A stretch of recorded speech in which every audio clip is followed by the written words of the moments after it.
Olá, sejam bem-vindos ao podcast Café com Afetos, o seu canal de saúde integral no corpo, alma e espírito, um local seguro para você ter informações confiáveis com especialistas que estão aqui para cuidar da sua saúde, mulher.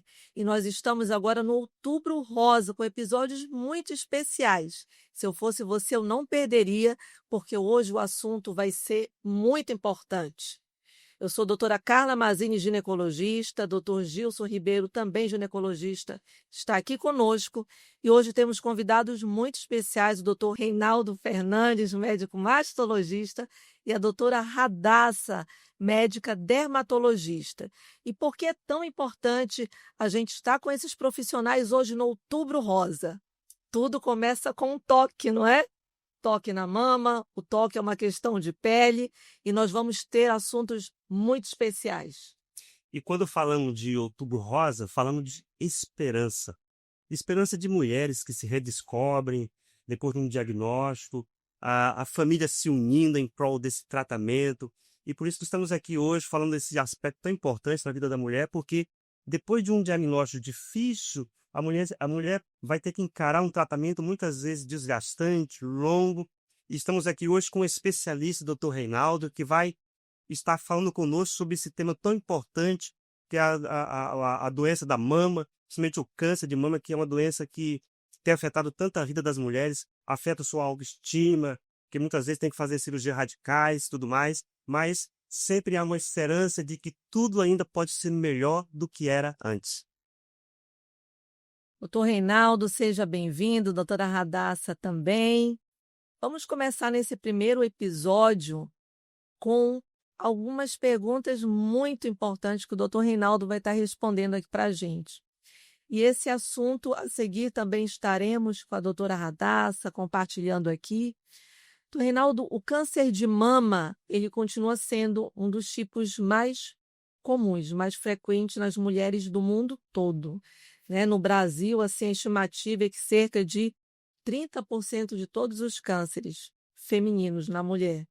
E é algo tão impactante e, ao mesmo tempo que as estatísticas são altas, o aspecto preventivo nos leva, quando se faz um diagnóstico precoce, uma possibilidade de uma chance de cura desse câncer de até 95%, quase, no diagnóstico precoce.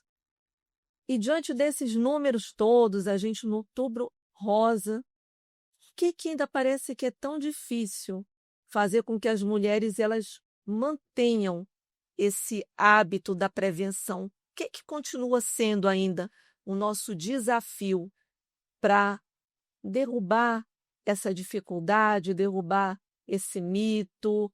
Muitas mulheres, apesar de se difundir até mesmo a importância de se fazer um autoexame da mama, não querem se tocar. Outras mulheres não querem fazer mamografia porque a vizinha falou que é muito dolorido. Quais são os principais desafios quando um diagnóstico precoce efetivamente pode salvar tantas vidas, não é mesmo? Você concorda com isso? Realmente, é um desafio, né? Tratar câncer de mama, fazer diagnóstico precoce é um desafio. E a mulher, ó, talvez seja o medo, vencer o medo é o principal desafio. O medo do diagnóstico é outro Diagnóstico, é verdade. desafio, porque muito está atrelado ainda ao câncer igual à morte, né? Sim, Então, a autoimagem, ela tem medo de perder a autoimagem, a mutilação, né? Ela pensa numa mutilação em um primeiro momento e em segundo momento a morte, o que não é verdade, né? Hoje, com as técnicas de oncoplástica, a cirurgia cada vez mais conservadora e um resultado estético muito bom, né? A não ser que ela tenha uma mama muito pequena, e neste caso você faz a reconstrução imediata, né? E pós-tratamento também, tanto a quimio, hormônio, tratamento, terapia-alvo, tudo melhorou. Então, eu diria que os estágios iniciais, a cura é 100%, se ela seguir, mudar o estilo de vida. sim. E mesmo os estágios intermediários, a resposta tem melhorado muito, né? Com o Trastuzumab, o Pertuzumab nos HER2 positivos, que era uma classe ruim de tumores, melhorou muito. A resposta patológica completa aumentou bastante. Os triplo negativos também, que a resposta era muito ruim, com a quimioterapia, com os novos protocolos de quimio, também melhorou bastante a resposta patológica completa e a cura. Então, assim, eu acho que a informação, e eu acho que esse programa vem a cair muito bem, porque no Outubro Rosa, uma das funções é que leva a informação, esclarecimento, e que as mulheres venham, então, a fazer o diagnóstico precoce. E a primeira pessoa que elas procuram, com certeza, é o ginecologista, até porque não tem mastologista suficiente para fazer o rastreamento de todo mundo, e você está no papel principal, que é a porta de entrada dessas mulheres para depois fazer o tratamento. É interessante que o diagnóstico precoce muda tudo, né? Muda. E voltando assim, o que a paciente pode fazer em sua casa, um toque que pode mudar tudo, né? Um toque, ela se tocar, ela se palpar, buscar alguma coisa, olhar no espelho, né, Reinaldo? Que dica você daria para essas mulheres que estão em casa, assim, e elas não sabem como se examinar, o que procurar, o que seria de alerta em relação àquele exame físico, o autoexame? E é interessante isso que o doutor Gilson está falando, porque ao mesmo tempo que você colocou agora aqui o avanço, graças a Deus, dentro da oncologia, nesses cuidados com a mulher, dentro da tecnologia, mas às vezes tudo pode começar com um toque tanto dela mesma quanto o toque do ginecologista palpando, né, fazendo o exame físico. Como você vê essa integração entre medidas tão básicas, mas ao mesmo tempo humanas, que é o toque, com aliada à tecnologia, essa integração para vencer aí cada vez mais essas estatísticas do câncer de mama? Não, na verdade a gente ainda continua estimulando o toque de mama, mas a gente sabe que ele não é efetivo para fazer diagnóstico precoce. Ele só seria efetivo para fazer um diagnóstico precoce no caso da doença de Pecht, ou se aquela paciente começar com um papiloma e tiver uma descarga papilar. Nos outros casos, ele não fazem diagnóstico precoce. Fale ali para as nossas telespectadoras quais são os sinais de alerta que ela pode estar observando nessa doença na mama. A doença de Pecht, ela começa na pele, começa no mamilo, né? Começa uma deformação do mamilo, né? E vai expandindo para a areola. E geralmente é unilateral, o que diferencia do eczema, porque o eczema é bilateral e responde também muito bem ao E essa tratamento questão do tópico. mamilo é tão importante, né? Quando eu vejo alguma mulher com o mamilo para dentro, que a gente chama de mamilo invertido, eu pergunto assim: você já nasceu? Não, não, eu já nasci. Não, é só porque eu preciso saber se você já nasceu com ele para dentro, ou não é nenhum problema que você tenha assim. Preciso saber se você já nasceu ou se ele, de um tempo para cá, ficou alterado, ficou invertido. Então, isso não é uma questão de estética, é uma questão de saúde, é um sinal de alerta, né? Essas modificações do mamilo, da aparência, da pele, não é? Coceira, descamação. Doutora Radassa está aqui, né? A pele tem tudo a ver, né, doutora Radassa, não é? Algumas lesões de pele que tem a ver também com o câncer de mama. Então, às vezes aparece só uma lesão e é um câncer de mama também. Então, não só um câncer de pele, mas ali um câncer de mama junto, né? Então, aí a gente vai acompanhando. Eu sempre prescrevo, passo para o mastologista para fazer acompanhamento. Eu tenho até uma história que tem uma paciente minha que acompanha o Dr. Reinaldo. Ela, paciente jovem, ela descobriu um nódulo mamário quando ela tinha uns 18 anos. E ela fala o tanto que foi importante ela fazer esse acompanhamento com o mastologista, porque o Dr. Reinaldo trouxe uma tranquilidade para ela. Então, ela chegou na consulta já desesperada, igual você estava falando. Ai, jovem, já vou morrer. Ela já estava pensando que ia morrer, estava pensando que era o fim da vida dela.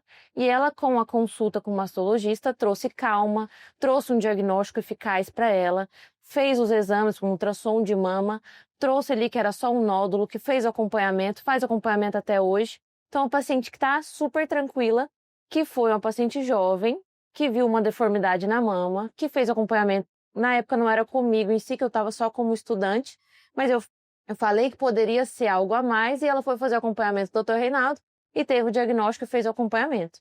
Então, tanto que é importante isso de fazer o acompanhamento e do médico passar uma calma para a paciente também, né?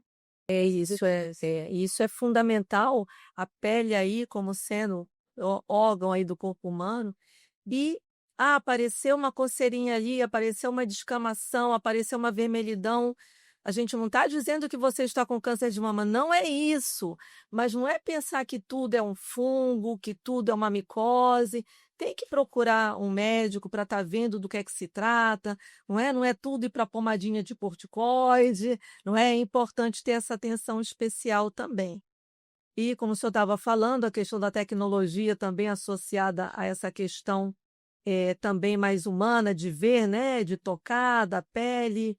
Como é que você vê essa questão de estar unindo essas duas forças? Não, a pele é fundamental. Essas lesões mais superficiais e retromamilar, você consegue fazer o diagnóstico precoce apenas de olhar no espelho, né?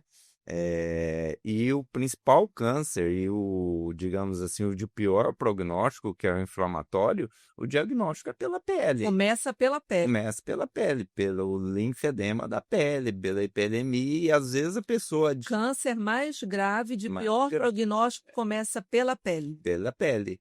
E aí é interessante que a pessoa percebe logo e o próprio colega, né? Muita gente fica tratando como mastite e trata por longo tempo de mastite e é um câncer inflamatório. A gente tem que ter ideia de até onde a gente pode ir, né? Tem alguns casos que a gente avalia e tem que ter noção também das outras doenças, inclusive o câncer de mama. Então, se eu tô vendo ali que eu não consigo fazer o acompanhamento e vi que não há uma lesão de pele, até às vezes por uma biópsia local, tem que fazer um encaminhamento para o paciente, para o mastologista, para fazer todo o acompanhamento, né? Não dá para eu deixar o paciente sem acompanhamento tentando tratar com uma coisa que eu não consigo. Isso é muito importante. E é interessante a questão, assim, quando a gente fala de impacto que vai ter na vida da pessoa, vai ser a questão preventiva, né? Ou seja, eu tenho que dar um diagnóstico precoce para que eu possa ter um sucesso terapêutico. Mas existe muitos tabus ainda, não sei se você tem encontrado no seu consultório, assim, não sei se é só eu que encontro, mas assim, muitos pacientes falam assim, eu não sinto nada, então eu não posso ter câncer de mama. Ou, na minha família não tem história de câncer de mama. Ou, o contrário, a minha irmã teve câncer de mama, então eu vou ter câncer de mama. Como é que você tem vivido isso aí no seu dia a dia no consultório? Porque assim, você acabou de nos entregar aqui uma pérola para todos vocês, é o seguinte, não adianta confiar simplesmente no autoexame. Não. Vai ter que fazer exame. Se não fizer exame, não vai ter diagnóstico precoce para que seja realmente tratado de forma adequada, não é isso? Aí, Gilson, o diagnóstico precoce depende dos exames, não tem jeito. E de vez em quando aparecem uns malucos aí falando que a mamografia causa mais câncer do que previne. Mas a radiação da mamografia é muito pouco. Quer dizer, equivale a menos do que você fazer uma viagem de 1.000 quilômetros num avião. Então, se você andou num avião 1.000 quilômetros, você tem uma radiação maior do que uma mamografia. Então, agora tem que ser bem dosada. Você não vai fazer uma mamografia numa paciente jovem, uma mama densa, você entendeu? Você vai fazer nas mamas mais liposubstituída e apesar de ser o padrão ouro ainda a mamografia. Mas hoje, cada dia mais, com o mastologista, a gente diferencia os pacientes, individualiza os pacientes e monta um protocolo para cada paciente. Eu, particularmente, gosto muito do ultrassom. E o ultrassom, você sabe, se você faz ultrassom muito bem, que evoluiu muito. A limitação do ultrassom é porque ele é só 4 centímetros. Então, mamas muito grandes, o ultrassom tem limitação. Mas mamas pequenas, o ultrassom é semelhante à mamografia ou até superior, exceto em microcalcificações, que são os comedos carcinomas. O resto, o ultrassom é até superior em mamas densas. E mamas densas tem que ser ultrassom. Então, você monta esse protocolo de acordo com cada paciente. E aquelas pacientes que têm mamas densas e volumosas, tem que ir para a ressonância magnética ou a tomossíntese, que é uma tomografia da mama em 3D. Mas tem em poucos lugares, a ressonância é mais difundida, então a gente fica mais com a ressonância. Excelente. Um ponto que você colocou, a questão do medo, como sendo um dos maiores desafios. tem gente, às vezes tem mulheres que chegam assim e falam: não, eu não vou no médico, não vou ao médico, não há tanto tempo eu não vou ao médico, porque ele vai descobrir coisa em mim que eu não quero saber, né? Quem aqui nunca ouviu isso? E isso é justamente o que foi que você colocou uma das principais barreiras, o medo em relação a procurar, o medo em relação ao diagnóstico. Você nos trouxe aqui essa questão da possibilidade total de cura, né, no diagnóstico precoce, e a questão da mamografia também, que é um outro medo que muitas mulheres têm. A gente, sendo mulher, eu falo: não, fiz a minha, tranquilo, vai. E você tem que ser uma agente para difundir também, que vale a pena. E essa questão da mamografia, eu queria que você trouxesse, então, aqui para a gente, para que todas as nossas telespectadoras estivessem cientes, né? Até do que é o correto dentro desse rastreio. Foi colocado também aqui o ultrassom, foi colocado também a questão quando a necessidade da ressonância, mas trazendo aqui para a mamografia, como está atualmente a indicação do rastreio, tanto pelo SUS, porque teve uma modificação agora, não é? Tanto para quem está nos assistindo e tem sua inscrição no SUS e faz os seus exames pelo SUS para que saiba dos seus direitos para fazer o seu exame, e pela Sociedade Brasileira de Mastologia, qual a indicação aí do rastreio, desde quando começar, qual a periodicidade desses exames, para elas ficarem bem ligadas e não esquecerem dos seus exames. Essa talvez seja a principal pergunta desse podcast, né? A mamografia como rastreamento pelo SUS só pega a faixa etária de 50 a 69 anos e de 2 em 2 anos. E já sabe que metade dos pacientes com câncer de mama está fora dessa faixa etária. Tanto para baixo, 25 em torno para baixo, mais 25 para cima, então 50% mais ou menos fica fora disso aí, dependendo do tipo de população.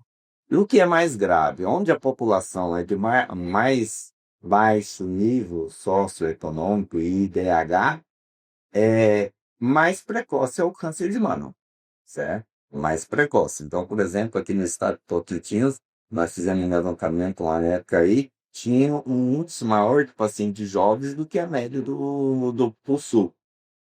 Em relação em relação à Sociedade Brasileira de Radiologia, uma de base aos 35, acima dos 40 até os 74 anos, feita anualmente, mas aí você pode individualizar cada paciente. Se ela for uma mama densa, você pode fazer de 2 em 2 anos. E se ela for uma mama lipodesstruída, você pode aumentar o espaço. E se for densa, você pode associar o ultrassom e ressonância magnética. E acima de 74 anos, se você tiver uma expectativa de vida acima de 9 anos, você continua fazendo. Se você não tem uma expectativa menos de 9 anos, aí não é indicado a fazer mais a mamografia pela sociedade. E acho que é importante também, vamos falar um pouco de cisto mamário, legal, porque muitas mulheres, quando veem já um aspecto de cisto, no ultrassom, já ficam assustadas, né? Não é aquele cisto denso que tem, às vezes, ali que diferenciar com nódulo, mas eu queria que você frisasse bem isso aqui. Qual a possibilidade de cisto mamário ter alguma evolução para a malignidade? Ele sabe que o cisto mamário é uma condição benigna, né? Mas eu queria que você reforçasse isso aqui para as mulheres, essa situação. Por quê? Porque às vezes a gente vê situações, a mulher às vezes teve cisto na mama, teve uma história de cisto na mama, e de repente às vezes tem um câncer de mama. E às vezes acha que teve alguma relação com o cisto mamário, cria aquele mito, aquela situação na mente, não é? Ah, será que foi o cisto que virou? Então existem essas situações. Queria que você esclarecesse bem isso aqui também para a gente tirar esse mito, sabe? Deixasse. Porque é um canal para tirar mitos e trazer, na verdade, uma informação correta, porque a gente acredita no poder da informação também como um agente de cura. Não, essa também é excelente pergunta. O cisto não se transforma num nódulo maligno, mas o cisto é terreno biológico de alto estrogênio. Então, a mastopatia fibrocística é porque ela está tendo alto estrogênio em relação à progesterona. Então, essas pacientes que têm esse terreno biológico de aumento de estrogênio em relação à progesterona, ela tem mais chance de aparecer nódulos benignos e de aparecer nódulos malignos. Então, realmente, as pacientes que têm mastopatia fibrocística têm uma maior chance de ter câncer de mama. Mas é um alerta para o paciente. Então, essas pacientes que têm cistos, elas devem fazer um acompanhamento mais de perto. E mudar Porque esse aquele estilo de cisto dela vai virar Aquele mais, vira. que ela tem um ambiente ali, não é físico, um terreno mais propício para isso, assim como o histórico familiar, que vai ser importante a gente falar também, ela tem que ter um cuidado, uma atenção maior, merece essa visão nela, não é? Fazer os exames de rastreamento e mudar essa condição de estrogênio mais elevado. Pegando um gancho aqui em relação à história familiar, né? E as pacientes que têm história familiar positiva para câncer de mama, o rastreamento dela muda no aspecto. Muda, inclusive pelo SUS. Aí muda tudo. Aí ela tem direito, inclusive, fazer um rastreamento mais precoce, 10 anos antes da idade da mãe. Se a mãe teve aos 40, vai começar a ser rastreado aos 30, seja pelo ultrassom ou pela mamografia. Então muda tudo. Paciente que tem história familiar, muda. Vamos imaginar uma paciente que tem um nódulo sólido de mama. O que você diria para essa paciente? Ela tem um nódulo sólido, ela fez a operação, tem um nódulo sólido de mama. O que você diria para ela em relação ao acompanhamento dela, para que desse segurança a ela que aquele nódulo é benigno? Então, Gilson, aí a história está mudando. Não é mais cisto, né? É o nódulo, é o caroço, gente. Quero Caroço parecer. A grande maioria vai ser classificada em BIRADS 3, provavelmente benigno, 97% benignos. Desses BIRAD 3, mesmo 3, você sabe que 2 a 3% aí é maligno. E se for acima de 50 anos, mesmo ele sendo redondinho, com todas as características ultrassonográficas de benignidade, você tem que biopsiar. Porque a chance dele ser maligno é muito maior. Porque à medida que vai aumentando a idade, os luminais A vão aumentando o aparecimento. E o luminal A, ele é bem diferenciado. Então, as células são semelhantes às células normais. Então, ele é bem parecido com um nódulo benigno. Então, nesse caso, precisa biopsiar. E outra coisa que tem mudado o curso da doença foi pós-Covid.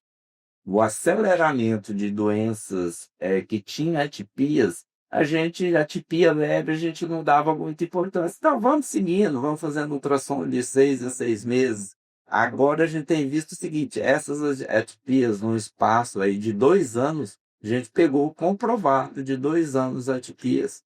Ela ficou 2 anos sem fazer exame nenhum e quando veio já tinha alteração. É muito importante esse dado aí. No caso pós-Covid, no caso de mulheres que tiveram infecções por Covid, O Covid tem sido observado. principalmente quem vacinou.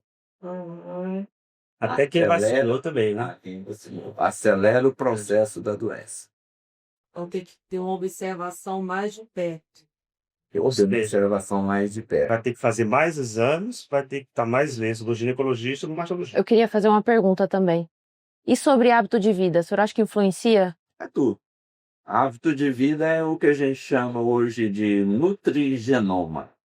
Só para diferenciar, tem a nutrigenética, que é o gene que influencia em relação à alimentação, e a nutrigenoma é o alimento que influencia o gene. Então, tem muitos nutrientes, que é o ato de vida, alimentação saudável, que inibe a manifestação do gene. Você entendeu? Então, você fazendo uma alimentação saudável, tendo um estilo de vida saudável, sono, atividade física, suplemento, você, mesmo a pessoa tendo o gene para câncer de mama, algum gene alterado, esse gene, às vezes, não se manifesta. É isso que o pessoal hoje está, digamos, enfatizando mais. Você não precisa, teoricamente, tirar as mamas, porque tem um determinado gene que leva ao câncer de mama, mas você entrar na Nutrigenoma. Eu gosto muito do acompanhamento nutricional para inúmeras doenças, inclusive de pele, né? Então, o paciente que ele tem uma ingesta proteica boa, então às vezes faz suplemento alimentar com proteína, tem uma alimentação saudável, ingere fibras, proteínas, ali, dose adequada, ele tem uma resposta sensacional de pele e outras doenças, né? E também tem uma outra pergunta, não sei se eu posso já continuar também. Queria saber sobre nutracêuticos, o que o senhor acha sobre esses nutracêuticos também, no suplemento ali. Suplemento é tudo hoje. Uhum. Não tem muitos suplementos, não tem condição na nossa alimentação, não tem como a gente estar em níveis adequados só pela alimentação Sim, vida. Vitamina D, sim. magnésio, iodo, vitamina K2, coenzima Q10, resveratrol, cúrcuma, né? Então, o licopeno. Então, são nutracêuticos que ele tem essa função de inibir determinados genes, de diminuir o processo inflamatório, né? E, consequentemente, diminuir não só o câncer de mama, mas todas as outras doenças, Sim, né?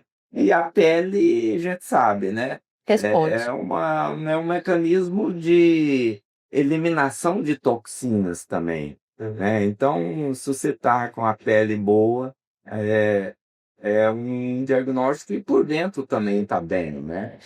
Eu li um novo estudo esses dias sobre o vinagre de maçã, em doses altas, né? 1000 miligramas normalmente, né? Encapsulado. O paciente tinha uma resposta muito boa para baixar colesterol e baixar a glicemia. Então, usando o nutracêutico como o vinagre de maçã, conseguia ter uma resposta muito boa em paciente que tinha diabetes tipo 2 para baixar glicemia e colesterol. O nutracêutico, né? Que eles faziam uso.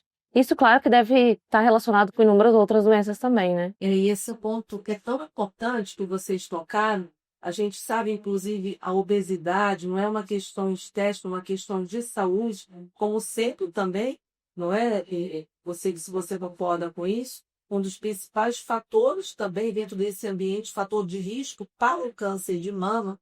E aí, às vezes, a gente tem situação de terror em relação à reposição hormonal, de não fazer reposição hormonal, mas não se tem um terror em relação a ganhar peso, não se tem um terror em relação a ser sedentário, não se tem um terror em relação a parar de fumar, a parar de beber, que nas mulheres parenta mais o álcool também tem uma ação altamente discutida. E quando surge alguma alteração, acha que ali a condição estava relacionada com a terapia de reposição hormonal.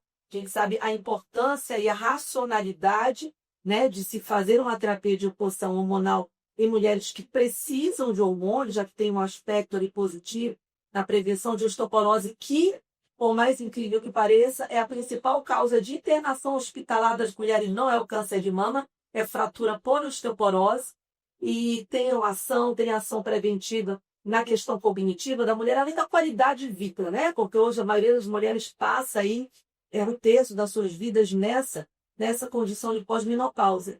E é importante a gente conversar sobre isso, primeiro, que precisa de uma reposição que seja feita por um especialista, que ela seja rastreada, que ela seja ouvida desde o histórico dela familiar, desde um exame físico bem feito, com exames bem feitos, passado prescrição com o médico, não pela vizinha que está se dando bem com a medicação, e lembrar que tem aspectos nessas mulheres 40, 50 mais que são inegociáveis. Para ela fazer uma reposição hormonal, ter qualidade de vida, ela vai ter que emagrecer, ela vai ter que fazer atividade física, ela vai ter que entrar ali numa dieta bonitinha, vai ter que deixar de beber, fumar também um tabagismo para ter toda uma composição para poder se beneficiar da terapia de reposição hormonal.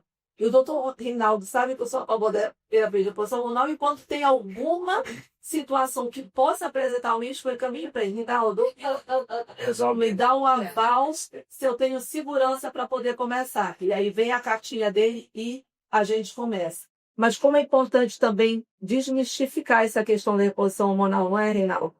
Não, perfeito. Primeiro, o câncer de mama está intimamente relacionado com obesidade e diabetes. Porque a obesidade aumenta a estrogenização, né, a aromatização periférica, e aumenta o estrogênio.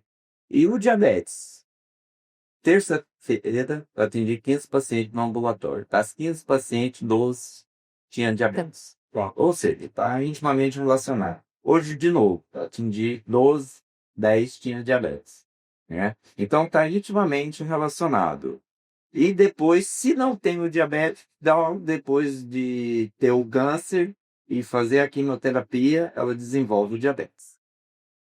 Ou seja, as pessoas não estão se cuidando, Cuidando. E esses fatores que a doutora Carla falou, tabagismo, álcool e sedentarismo, se você controlar esses três, o INCA tem lá um dado, diminui 28% esse câncer, de todos os cânceres.